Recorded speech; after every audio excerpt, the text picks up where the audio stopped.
And welcome back to another live lesson, AM language, with me, Richard. Sorry I am a tad late.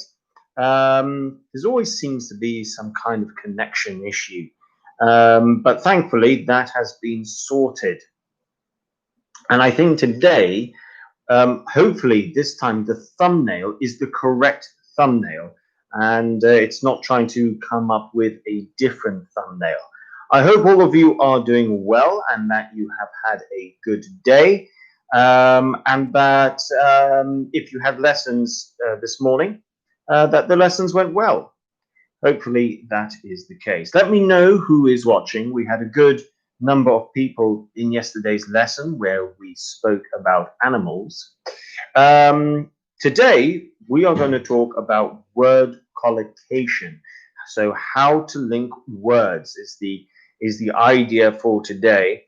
And this can be, we'll start off reasonably simple and we'll work our way up. The thing that can sometimes be difficult about word collocation is L1 interference, first language.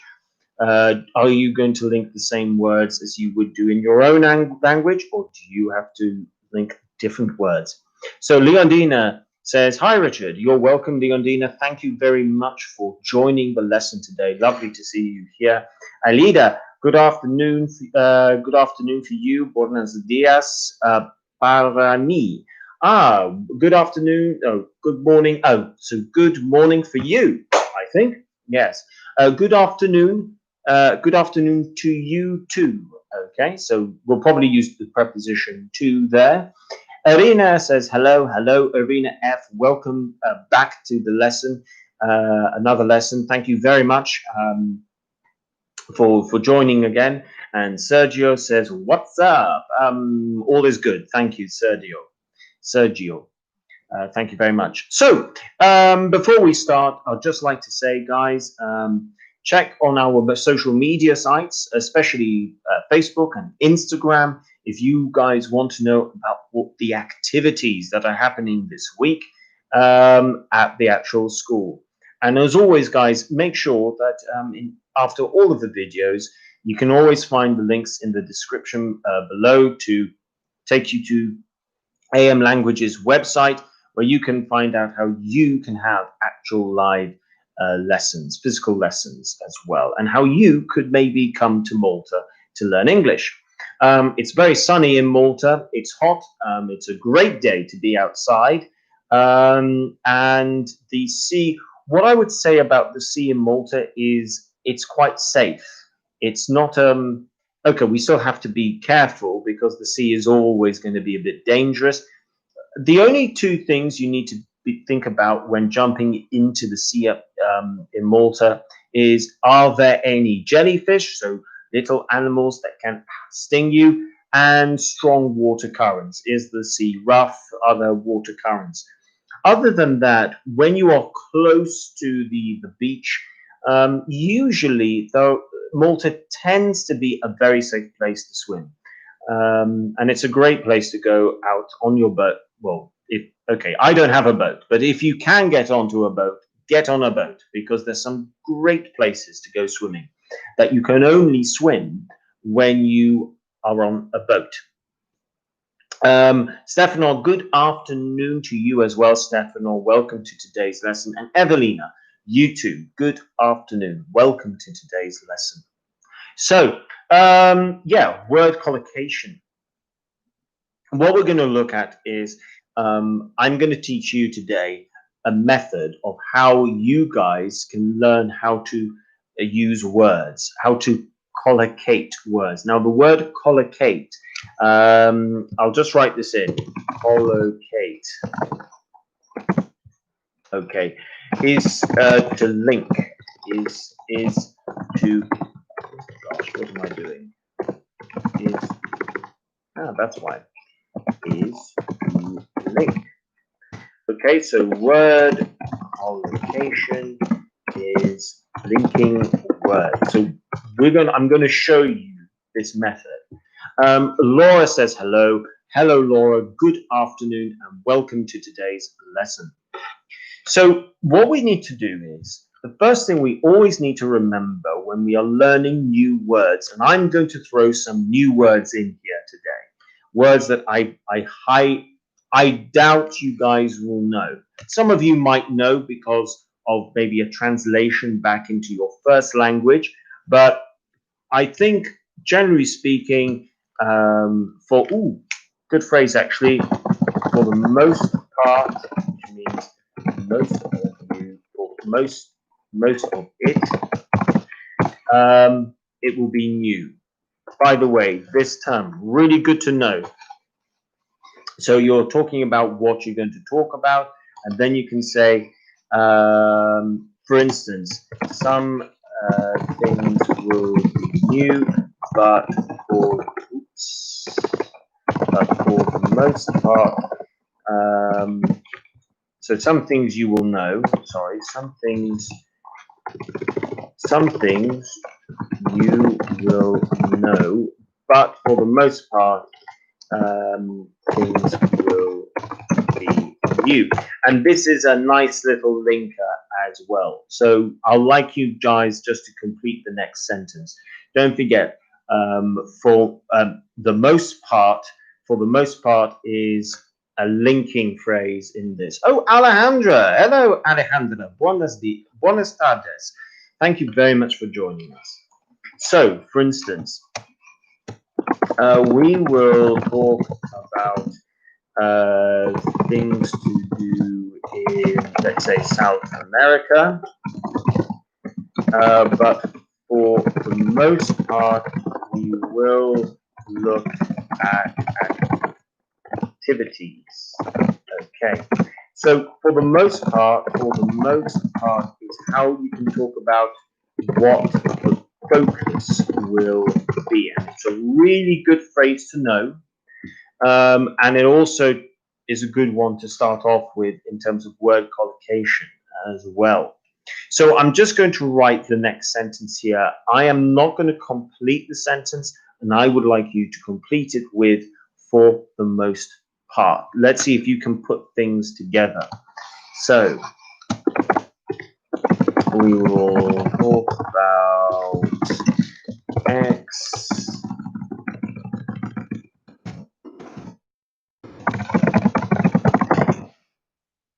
So, for example, we will talk about X. For the most part, we will talk about Y. So that is how it goes. It always goes in between two different things, okay? That's where it's going to go. It's going to be between two things. Alejandra says, or. It's not quite like or. For the most part is not like or. It's not quite the same thing. Sergio says, when I get my citizenship, I want to go there and study some weeks. In AM, I visited the website and saw the prices. God bless. Thank you very much, Sergio. I hope you do get to come to Malta to study at AM language. Yeah, so for the most part, let me just show you another way to how I think the activity for this one can work like this. So if I put in for the most part dash, we will talk about X dash, we will talk about Y. So the way this activity works, because I do want you guys to know how to do this, how to use this. Oh, don't worry, Sandra. Welcome to today's lesson. Thank you for joining. So here I've got three parts of a sentence that you guys need to put in the correct order. So you will then put, we will talk about X. But for the most part, we will talk about Y. And I've just realized there was a slight error with what I had written before, so I'll just correct that.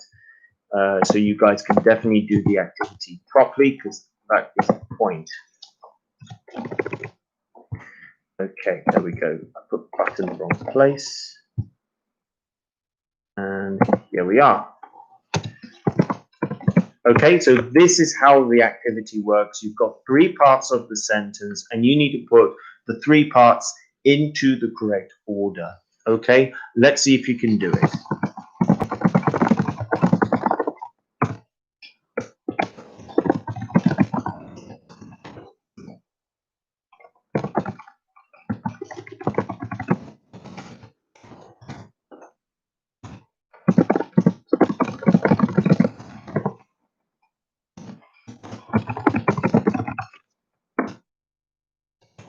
So, for the most part, we will talk about why. Yes, Leondina, that is a good example. That's how you can link 2 ideas together. Here, I've got this one now. So, guys, you need to put them in the correct order. But for the most part, we will talk about food in Europe. We will talk about Italian food. So, you need to put these now into the correct order. Maybe you think it will be, we will talk about Italian food, but for the most part, we will talk about food in Europe. Or maybe you think it's the other way around. Maybe you think it's, we will talk about food in Europe, but for the most part, we will talk about Italian food. So those are your options. You've only got 2 ways of using this. So let's see which one you go for. Do you put Europe first and Italian last, or Italian first and Europe last? Alida took her answer away. Then we'll get into word collocation. In terms of this technique, I want to teach you guys in terms of how to learn a new language and how to know how to use it. Okay, so Sergio says, we will talk about food in Europe, but for the most part, we will talk about Italian food. Yeah, that makes sense. That goes quite nicely. Well done. Stefano says the same thing. We will talk about food in Europe, but for the most part, we will talk about food in Italy. Excellent. Really good. Slight change, and I like that. Nicely done. Quite right. By the way, yeah, the comma is a good idea before the but. Usually before we put but, we are likely to put the comma, and Alida agrees. Yes, I agree. Excellent. Well done. So we're off to a fantastic start. Now, let's get into this. Okay, the first thing that I would like to teach you guys is thinking of the basics, okay? SOV, subject, object, no, that's the wrong thing. Sorry, I put down the wrong thing. Oh dear, whoops, wrong language, Richard, sorry. No, subject, verb, object, right, that's it, well done. Okay, so yes, you need to remember your basics.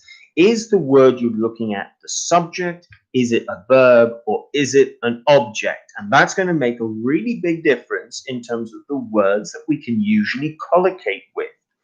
So if we take a noun, for example, okay, and it can be any type of noun, what we need to think about is the noun going to be our subject, or is it going to be our object? And if it's our subject or object, then the words that we're going to link with, how different might it be? So, for example, if we go with the word station, okay, station, like a train station, for example, we know station is a noun. It's got the suffix tion, so we know it's a noun. Now, with nouns, we can think of, okay, what can come before a noun? Okay, I'm going to suggest one word, and then I would like you guys to tell me other examples of that word category. So, for example, I can go article, noun, even if my noun is station, for example. So, can you guys tell me? Can you give me some examples of what I would mean by an article? Okay. We are talking about this in terms of, and then we need to think, Can it be, is it the same at the start of a sentence, or is it going to be the same at the end? So Alida says the station, Leondina says a station. Excellent, good, brilliant. Now, the great thing about this is that it doesn't matter if it's at the start of the sentence or the end of the sentence. We need an article. We need to think about if we need an article. So that's off to a great start. Can I use any pronouns? That's the other thing. Can I go pronoun plus noun? Okay. Can you give me an example, even if it's a word? And I'm going to give you some examples of nouns. We'll keep station for now, just in case, but we've got some other things as well that we need to think about. Maybe something like a wallet, maybe something like a house. Can we use a pronoun before a noun? Can we use it at the, again, if it's at the start of the sentence, we probably can use it at the end. Do we have to make any changes? Can we go straight from a pronoun into a noun, just like an article noun? Does that work? So we can see the station, we can see a station.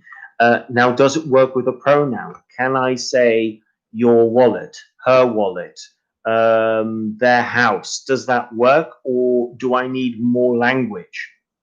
That's the question. So just like Elida and Leondina did there, Elida says yes, excellent, exactly. And that's the other thing. So already with nouns, we know this. We can say, we can go article plus noun, and we can also go pronoun plus noun. Excellent. Now, I'm going to go with the next one. But this next one might be a little bit difficult. And that is, and I would like you guys to think about this. Can we use this at the start of the sentence directly, or is this going to be a bit more difficult? Adjective plus noun. Again, we've got nouns, maybe like station, wallet, car, house, for example. Can I go adjective noun in English? Now, in Spanish, for example, I know it's the other way around. I know you go noun, adjective. But in English, is it adjective noun? Yes.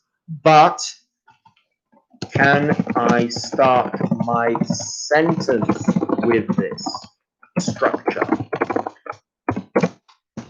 That is the big question. Or is this going to be typically at the objective? Is this going to be when it ends up being an object of the sentence rather than the subject?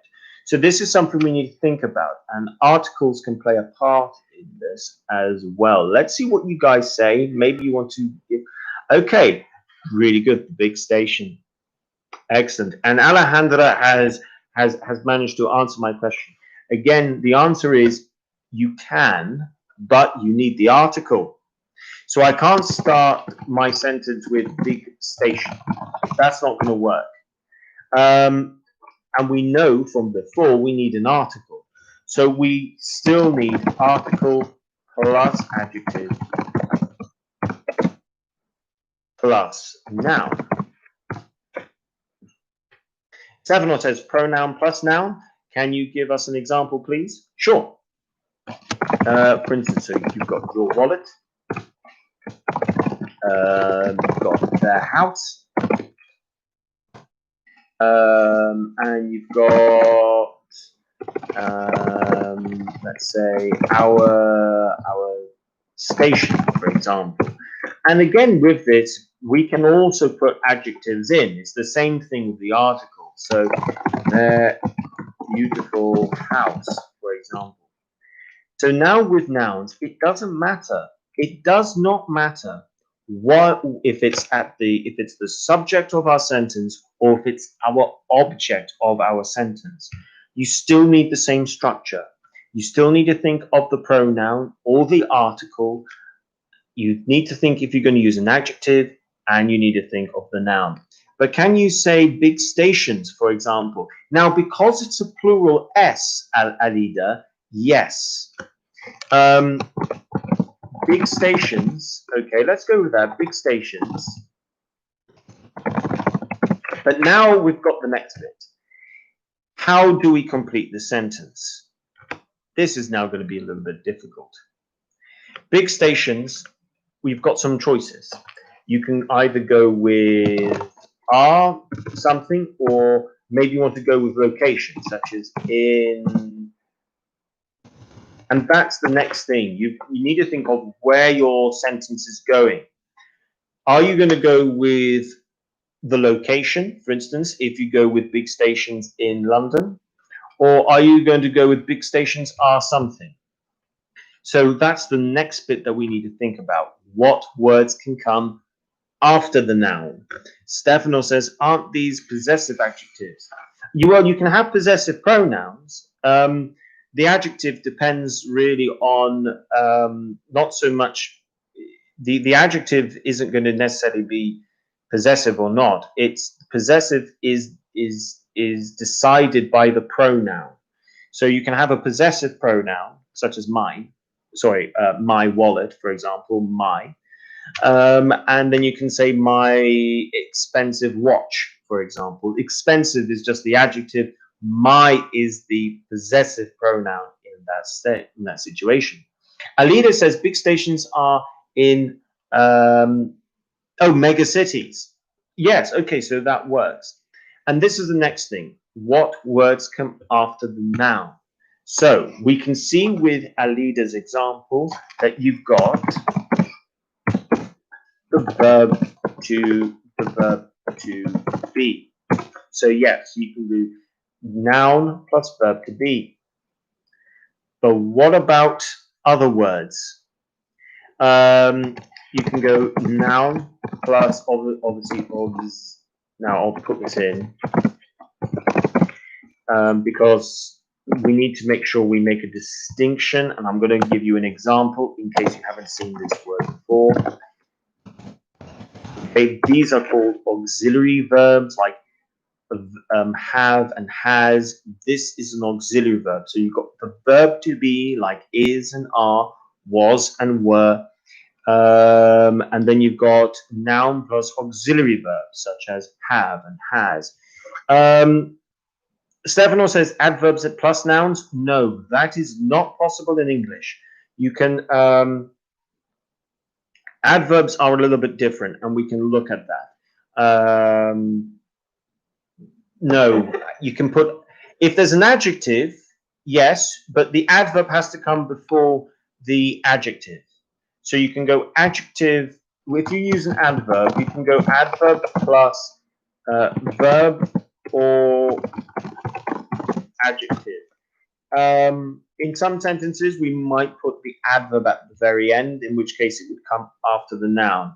But typically speaking, when we use adverbs, it needs to come before a verb or an adjective. The other thing is noun plus, we can't forget them, modal verbs like could and would. So I'm going to give you some examples, and I would like you to give me some examples as well. So, for instance, the station is far. Station is in. Is a 5-minute walk from here, for example. So that's one example. If I want to use, so I need to move my hand. If I want to use the auxiliary verb like have or has, then I could say maybe her wallet has been stolen, for example. There we go. And modal verbs, maybe we can do something like the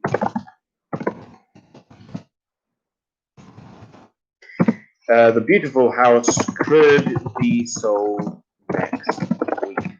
Okay, so those are some examples of word collocation after. And finally, one thing we need to think about is location. Are we going to put a location after? If that's the case, we need to provide more information, in which case it would go noun plus location. How does this work? You would say the station in our area is near the supermarket. Okay. So what happens there is you've got the noun, then location, in which case you're probably going to go with in. The station in our area, the station in the area.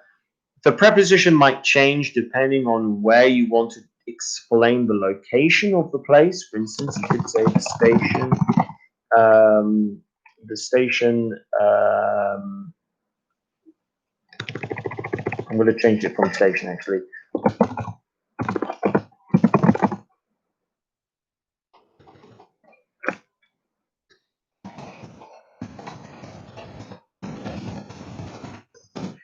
This is another example. The wallet on your desk was moved. We do need to think about what type of location we are talking about. Are you talking about a place in a house, or are you talking about somewhere in an actual area? Okay, guys, so we've now got these sort of ideas. So I am now going to write an incomplete sentence. I'm just going to write the first thing. You guys then need to finish it, and you can finish it any way you like. I'm going to go with the airport. Okay, and then you guys need to try and finish it. Think of either using a modal verb. You could go with the verb to be. You could go with the auxiliary verb if you wanted to. Or you could go with location. Okay, so the start of the sentence is the airport. Let's see how you guys do. If you want it nice and I would say the harder ones is probably adding the location before the rest of the sentence. And the modal verb can be quite difficult, like using would, for example, the modal verb would. If I am talking too quickly, please let me know. If you want me to slow down, just tell me in the live chat. Tell me, Richard, you are speaking too fast or too quickly. Okay, just let me know if I am speaking too quickly. So that's the start of your sentence, the airport. Let's see what you guys go with. So Leondina has written the airport could be closed for, now we'll look at the next bit. We need to look at what comes after verbs. But here it would have to be because of bad weather. Alejandra says the airport shouldn't be closed yet. That's a good sentence. Well done, Alejandra. Well done. I'm glad to see, actually, I'm happy to see that you guys have gone for the difficult one, which is the modal verb. So well done there. The modal verbs can be difficult, but those are two really good examples. Stefano has said, the airport that we have mentioned is going to be closed. Okay, the airport that we have mentioned. Nice, well done. Good linker, actually, with that. Okay, so we've now looked at nouns. Now we need to think of verbs. And what we're going to do here, we're going to look at main verbs. We're not going to look at, it's always important to remember, there's functional language and there's meaningful language. Functional language are things like articles, the verb to be. These are functional words. The words with meaning are your main verbs, your main noun, your nouns, and your adjectives, for example. A leader says the airport is far away from our house. Good, good sentence. You've gone with the verb to be. Well done. Now let's look at the verb, and the verbs start to become difficult because some words have a lot of word collocations. Some words don't have a lot of word collocations, and it's about learning how we can use these words. Okay, so if I go for a simple one, okay, make or do. Make or do have loads of word collocations. And not only that, they make a lot of phrasal verbs, which is why it's really difficult. However, if you go for a word like depend, depend does not have a lot of word collocation possibilities. It's not like make or do. For instance, say the train will depend on something. So how do we use depend? Well, just like any verb, you could use the verb. You could use the verb to be or the auxiliary verb, for example. Oops. You've got three options actually, three main options. You've got the verb to be, the auxiliary verb. You've got modal verb, and then potentially prepositions.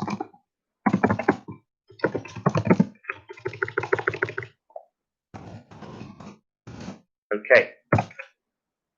So I'm going to give you a word here, just to give you an example of how this would work. Okay. So let's go work. Okay. Let's go for the word work. We'll start off with something like that. So you can say, for instance, is working. That works. You could say has worked as well. You could say could work. That's another option. And finally, for working. Okay, so those are an example. Now, when we learn new words, we need to know is, has, could, verb to be, auxiliary verb, modal verb, those don't change all the time. The only thing that might change is the preposition. But then we need to know what comes after, and this becomes really difficult. Okay, so I'm going to go with this sentence, and I just want to see for now what you guys come up with. Okay, so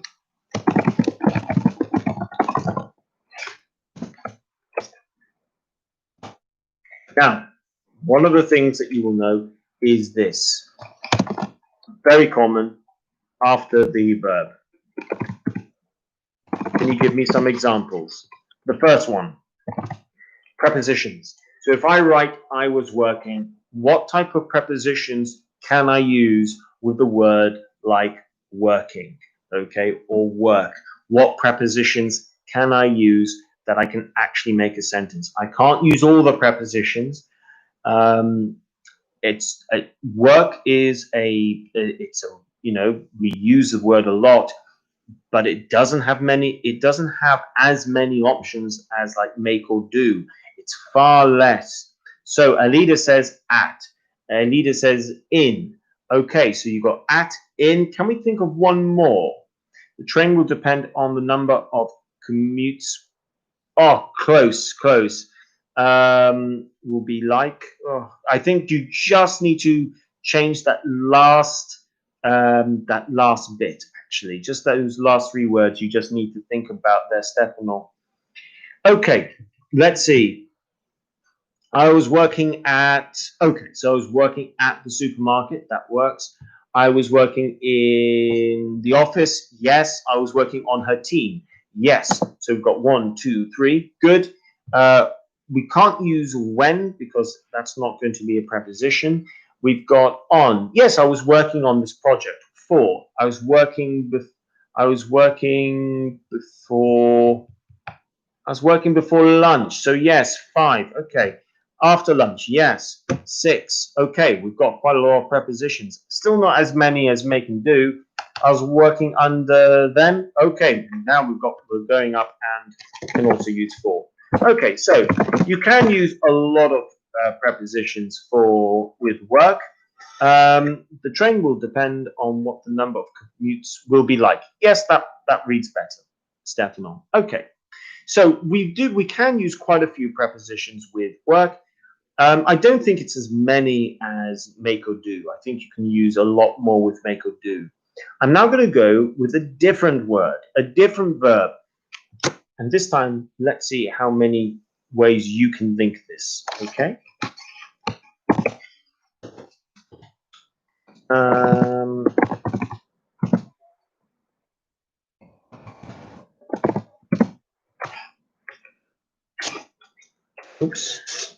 there. Now, I don't know if you guys have ever seen this word, okay? But this word here is the verb gather. And if you would like to know what gather simply means, it's a bit like collect, okay? So it's a little bit like collect. We don't use quite the same way as collect, but in simple, what you need to know is that it has a similar meaning to collect or come together. That's the other. So it's got a few possible meanings. The word is gather, okay? The word is gather. And you might be thinking, okay, right, what can I use? Have I seen this word before? Okay, right. I know I might be able to use a preposition. What other words can I use as well? So, in terms of prepositions, I'm going to give you an option. Okay, prepositions. 1.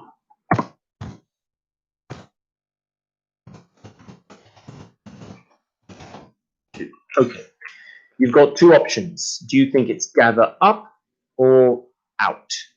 Up or out? What do you think? So it will gather up or gather out. Now think about that. Leondina says up, Sergio says up, and that is the correct answer. Good. So you now know the preposition of gather.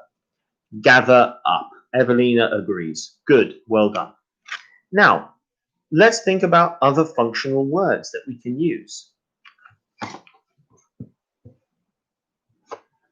Okay, functional language. The next thing we need to know that we can use after a verb, and it doesn't matter what verb it is, we need to think of functional language, such as linking words. Now, what do I mean? I mean words like and, but, because. Can I use all of these? Can I also use other functional words like when, while? Can I use these words? Can I use these functional words with after the verb?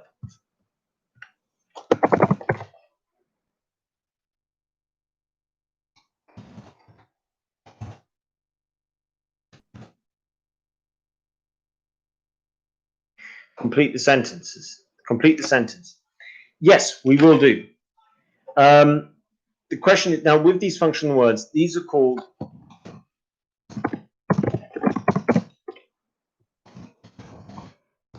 conjunction words.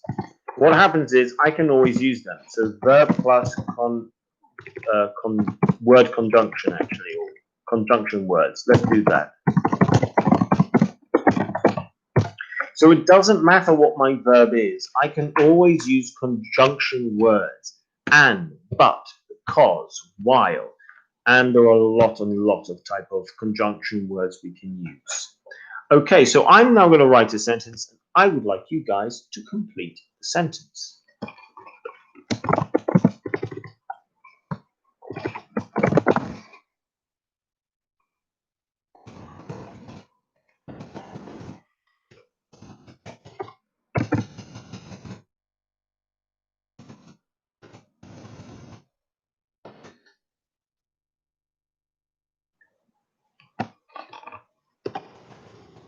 Actually, I'm going to give you some options so you guys can think about this one because it's a bit harder.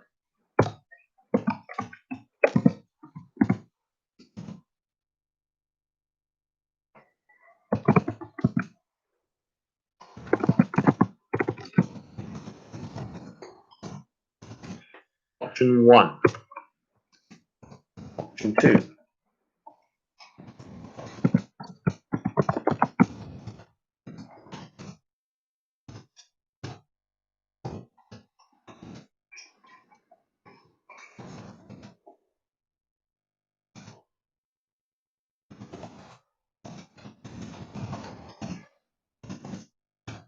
So you've got 3 ways to end this sentence. What I would like you guys to tell me is which one is the correct one. And only one is correct. Correct English. They all make sense to some degree, We can kind of have a meaning. We can understand the meaning. So be. Okay. I'm impressed. Well done, guys. And they might gather up the money and run. They might gather up the money and run. So B as well. Evelina B. Excellent. Rena F also says B. Laura says C. Now, what I will say here is this, and it's a really small difference. B and C say the exact same thing in terms of meaning. They might gather up the money and run. They might gather the money up and run. But only one is correct. And this is the reason. It's going to be B, because you don't want to separate the verb from the preposition. Okay. You don't want to put the object in between the verb and the preposition. So the problem with C is that it goes verb, object, preposition. You don't want to go verb, object, preposition. In English, we call that a split infinitive, when you separate the preposition from the verb. You always want the verb and the preposition to be next to each other. So it's verb, preposition, and then your object. And that's how you write, and that's how you complete the sentence. So you want to be very careful, which is why the answer here is B. They might gather up the money and run. Okay. Inseparable phrasal verbs. Yes, most of the time. And when I say most of the time, I mean 9 times out of 10. You do not want to separate the preposition from the verb, because it is a phrasal verb.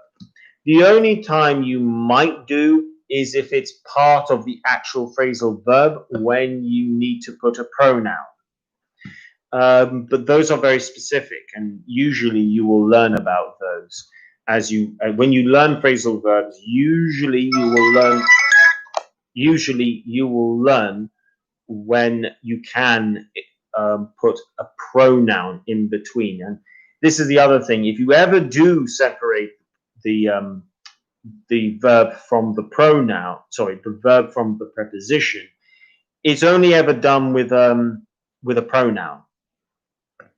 Like, okay, I can't think of an example off the top of my head, unfortunately, but you can do it, and it's very common. So they might gather her money up.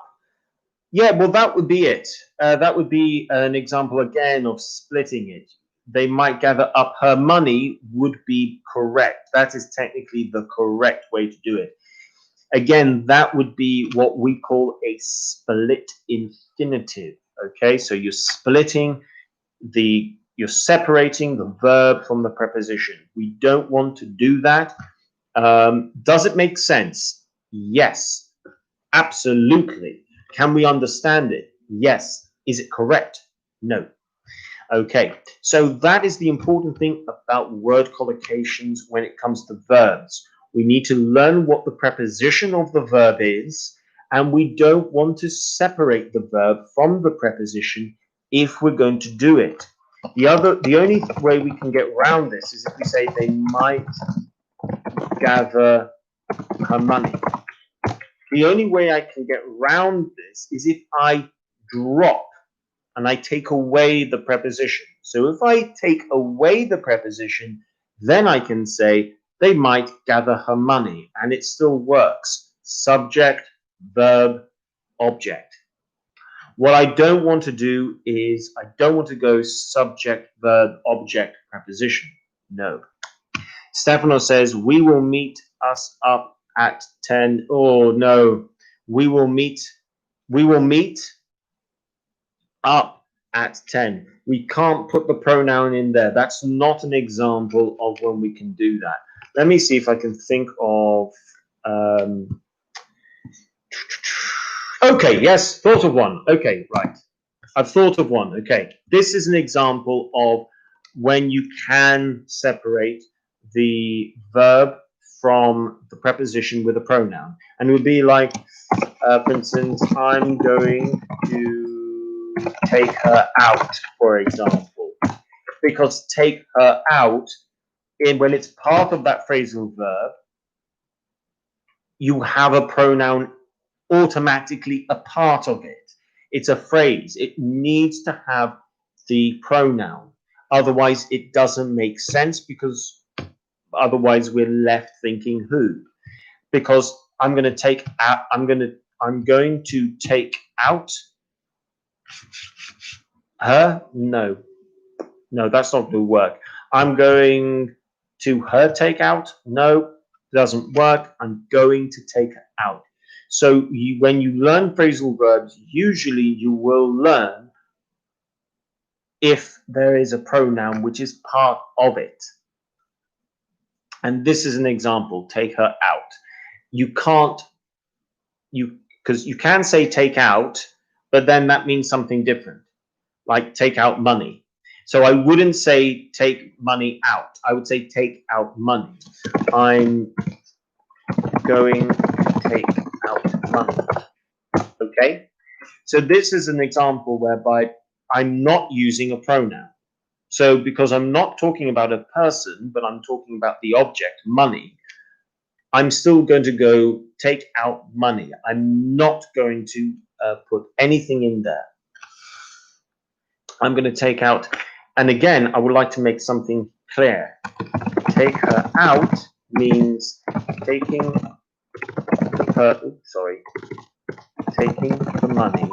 taking the person out of the date.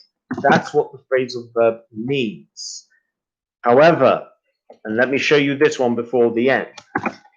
I'm going to take out her money. Notice something very different. I'm not talking about taking the person out on a date. I'm now saying I'm going to take out her money. So maybe I work in a bank and the woman comes in, she can't get her money, so I'm going to take out her money. In this case, because take out has a very different meaning to dating, I am not going to separate the verb take from the preposition. It's not going to work. And that's why context matters and word collocation matters within context. And I think we have finished on a really good example. So I'm going to finish off with one thing. I'm going to go over time just a little bit because I want you guys to complete these two sentences.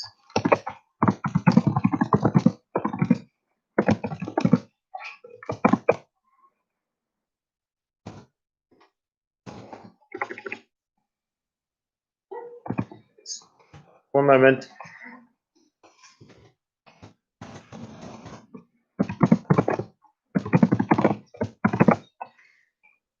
Okay, so can you complete this one for me? And then I would like you to complete the other one as well.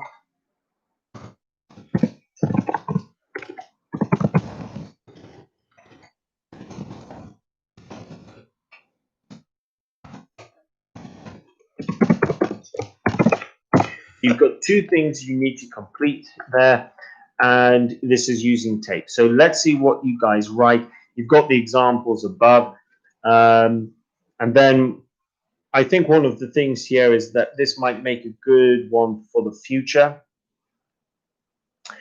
In terms of more time with phrasal verbs. I think I'll do another lesson on phrasal verbs. I don't think you can ever do too many lessons on phrasal verbs.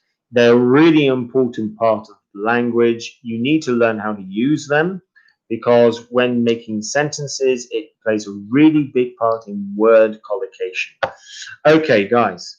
So let's see what you write. Alida says, I'm going to take out her money. Excellent. Well done. That makes sense for the first one.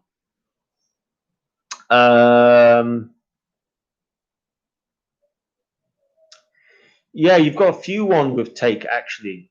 Yeah, you've got a few good ones with take as well. I'm going to take her out because I want to take out her money. Okay, because I want to take out her money.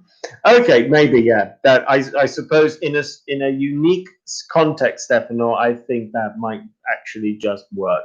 Okay, guys. So if you have enjoyed the lesson, please like the video, subscribe if you're new, and share. Yeah, again, guys, if you have any questions about today's lesson or any other lesson, please leave a comment underneath underneath the video. If I ever talk too quickly, please let me know. And if there's something you want me to look at, please just ask. I'm more than happy to.